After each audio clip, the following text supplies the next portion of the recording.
Walang atrasan sa pagbabalita, walang preno sa paglilingkod. Ihahatid ng nagbabalitang Daddy Johnson, anong kwento mo? Johnson Manabat. Ang mga balitang kumpirmado, sigurado. Nasa front seat ka ng talakayan. Ang kapit na sa Ronda Pasada. Ronda Pasada.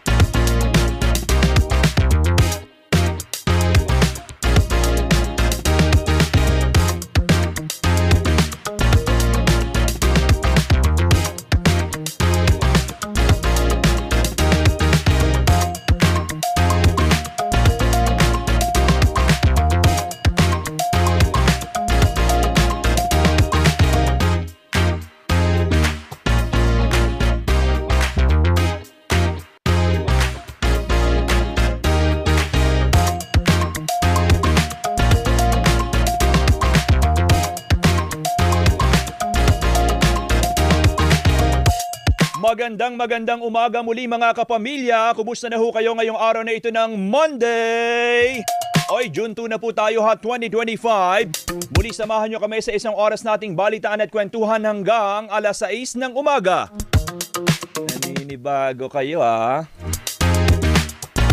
Ako po si Daddy Johnson, maghahatid sa inyo ng mga bagong balita at kwento. Ang DZMM Radio Patrol sa 630 ay napapakinggan sa Metro at Mega Manila, 630 kHz sa AM band. Ay mga nasa biyahe po ngayon na papasok ng trabaho, ingat! Monday po ngayon. Alam po naming medyo hinihila pa tayo ng katamaran pagbabalik sa trabaho ngayong bagong linggo ng paggawa. Ay ganun talaga. Nauna lang naman yan. Kaya gumayak na, bango na, gising na hoy mga may maagang pasok.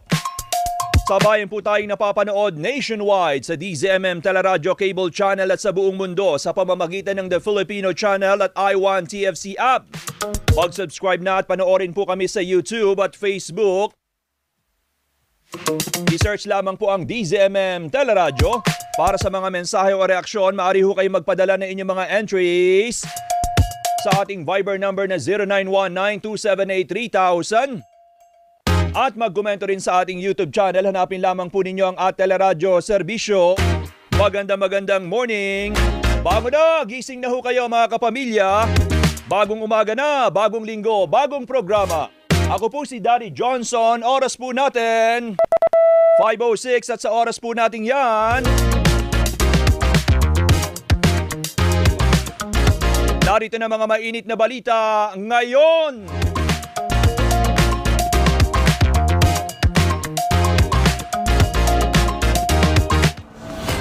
Ronda Balita.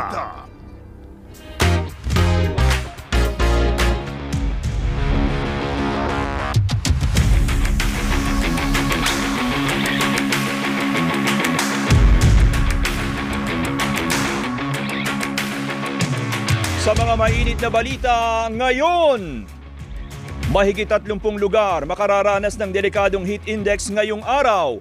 Pero pagsisimula ng tag-ulan, posibleng ideklara sa mga susunod na araw.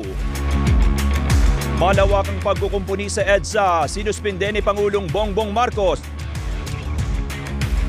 Malalaking brand, nag-rollback na rin sa presyo ng LPG. Dagdag bawas sa presyo ng produktong petrolyo, namumuro namang ipatupad bukas.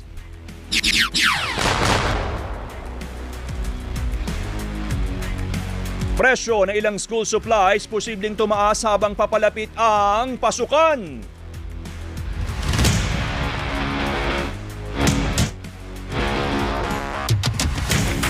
Sa ating pasada Ronda Probinsya, 3 patay sa karambola ng 4 na sasakyan sa Baguio City.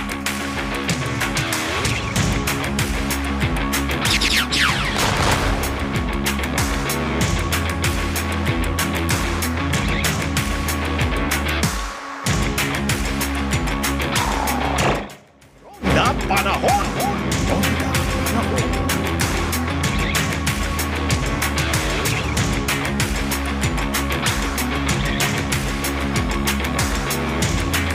Sa detalye na ating mga balita, 33 lugar ang inaasahang makararanas ng delikadong heat index o init na mararamdaman ng katawan ngayong araw. 46 degrees Celsius ang tinatayang pinakamataas na heat index sa Etiague dyan sa Isabela. Habang 45 degrees naman sa Tuguegarao City sa Cagayan, D1 sa Eastern Samar at Dipolog sa Zamboanga del Norte. 52 lugar din ang makararanas ng 40. Bihira, lagnat na tuwa. 40 hanggang 44 degrees Celsius na heat index kabilang na dyan sa Pasay City. Noong Biyernes, nagsimula ang habagat season na magdudulot ng mas madalas na pag-ulan sa kanlurang bahagi ng Pilipinas. Dahil dito posibleng ideklara ang pagsisimulan ng tag-ulan sa mga susunod na araw. Ay mga nasa EDSA po ngayon na magandang morning. Narito ang karagdagang detalye para sa inyo. Sinuspinde ni Pangulong Bongbong Marcos Jr. ang malawakang pagkukumpuni sa kahabaan ng EDSA. Una itinakda ang EDSA rebuilding sa June 13 pero kinansila para alamin kung may paraan pa para mapabilis ang naturang proyekto. Binigyan na isang buwang palugit ang Department of Transportation at DPWH para makaisip ng solusyon sa pagpapabilis sa pagkukumpuni ng EDSA. Mula sa 2 taong timeline, gusto ng Pangulo na tapusin ang EDSA rebuilding sa loob ng 6 na buwan hanggang 1 taon. Ayon kay Pangulong Bongbong Marcos, gagamit din ng mga bagong teknolohiya para mapabilis ang pagkukumpuni ng EDSA. Aminado naman si Transportation Secretary Vince Dizon na hindi pa tiyak ang eksaktong petsa kung kailan masisimulan ng EDSA rebuilding. Dahil sa pagsuspinde sa proyekto, kanselado rin ang pagpapatupad ng odd-even scheme sa EDSA na nakatakda sanang ipatupad sa June 16. Kasado na po ngayong araw ng Lunes ang kilos protesta laban sa No Contact Apprehension Policy o NCAP sa ilang kalsada sa Metro Manila. Para sa grupong kapatiran sa 2 gulong, dapat munang pag-aralan ni Pangulong Bongbong Marcos ang polisiya bago tuluyang ipatupad. Iginiit din ng grupong ayusin munang mga signages at lane marking sa kalsada bago atasan ng publiko na makiisa sa pagpapatupad ng NCAP. Pero ayon sa MMDA, patuloy na bumababa ang bilang ng mga lumalabag sa batas trapiko dahil sa naturang polisiya. Halos 300 lamang na italang lumabag sa batas trapiko noong Sabado, na mas mababa kumpara sa mahigit 1,000 noong nakaraang Lunes. Nauna nang sinuspinde ng 70 araw ang lisensya ng motorcycle rider na nagtakip ng plaka para makaiwas na mahuli ng NCAP. Para-paraan ka pa ha, tampaling kita eh. Presidente po ng San Juan City ang rider na nag-viral sa social media matapos takpan ng packaging tape ang huling bahagi ng kanyang plaka. Ano yan, dumikit lang, ganon?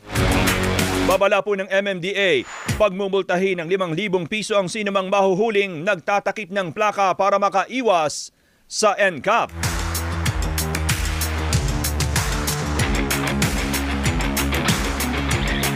Ay mainit daw ang magiging panahon. Ronda Panahon. Ronda Panahon. Alamin nga natin gaano ba kainit ang mainit na maghapong ito ng Lunes mula sa Pag-asa Weather Forecasting Center. Nasa linya natin si Shenelle Dominguez. Ma'am Shenelle, magandang morning. Magandang umaga din po sa inyo at magandang umaga din sa mga taga-subaybay natin. Para sa ating weather update, sa ngayon patuloy ang epekto ng southwest monsoon dito sa May Luzon. Inaasahan natin ito yung magdadala ng mga tuloy-tuloy na pag-ulan lalo na dito sa Ilocos Region, Batanes, Babuyan Island, Zambales at Bataan. Inaasahan naman din natin na maulap na papawiri na may mga kalat-kalat na pag-ulan dulot pa rin ng southwest monsoon or habagat dito sa Metro Manila, Cordillera Administrative Region, Cavite, Batangas, Palawan, Occidental Mindoro at nalalabing bahagi ng Central Luzon. Para naman sa nalalabing bahagi ng Luzon at buong Visayas at Mindanao, asahan naman natin magiging maaliwalas ang panahon pero asahan din natin makakaranas din sila ng mga isolated rain showers or yung mga localized thunderstorm lalo na sa hapon at sa gabi. Sa ngayon, wala naman tayong minomonitor na anumang bagyo or low pressure area sa loob at labas ng ating Philippine Area of Responsibility. Yan po, una latest dito sa Pag-asa Weather Forecasting Center. Chanel Dominguez po, magandang umaga. Miss Chanel, yun bang ating inaasahang declaration ng pag-asa ng tag-ulan ay today ba, tomorrow, or basta within this week? So nakikita po natin, possible po hindi po siya today. Dahil hinihintay pa po natin na may mamit po tayong criteria. Ito po yung makatanggap po yung mga synoptic stations po natin ng mga pag-ulan po. Alright. Miss Chanel, maraming salamat. Magandang morning! Hindi na ba tuloy bigla? Magandang umaga ho sa mga taga-Pag-asa. Lalong magiging abala po ang mga taga-Pag-asa, mga taga-Office of Civil Defense sa pagpasok ng tag-ulan at ng tagbabagyo. Oras po natin, mga kapamilya, 5:40 ng madaling araw. Tuloy tayo sa iba pang mga balita. Bumaba ang presyo ng liquefied petroleum gaso ng LPG. 1 peso and 64 centavos ang rollback ng Solane, habang 1 peso and 75 centavos naman sa Petron. Nakatumbas ng mahigit sa 18 piso sa kada regular na tangke. Nauna nang nagpatupad ang Regasco ng pisong dagdag bawas presyo sa kanilang LPG. Bukas, namumuro naman ang dagdag bawas sa presyo ng produktong petrolyo. Paglalaro sa 20 hanggang 40 centavos. Ang taas presyo sa gasolina, posible namang walang paggalaw sa diesel o tumaas ng 30 centavos ang kada litro. Ang kerosene, posibleng wala ring paggalaw o bumaba ng 20 sentimo. Bunso dito ng paglala ng tensyon sa ilang bansa tulad ng Ukraine at Russia, gayon din ang desisyon ng Organization of the Petroleum Exporting Countries na magdagdag ng produksyon. Ay mga nanay, mga tatay sa mga nagbabudget po ng sweldo ni Mister, kayo ba'y meron ng budget pamili ng school supplies ni Utoy? Etong balita para ho sa inyo at naghahanap ng murang mabibilhan ng school supplies ngayong pagbubukas ng school year 2025-2026.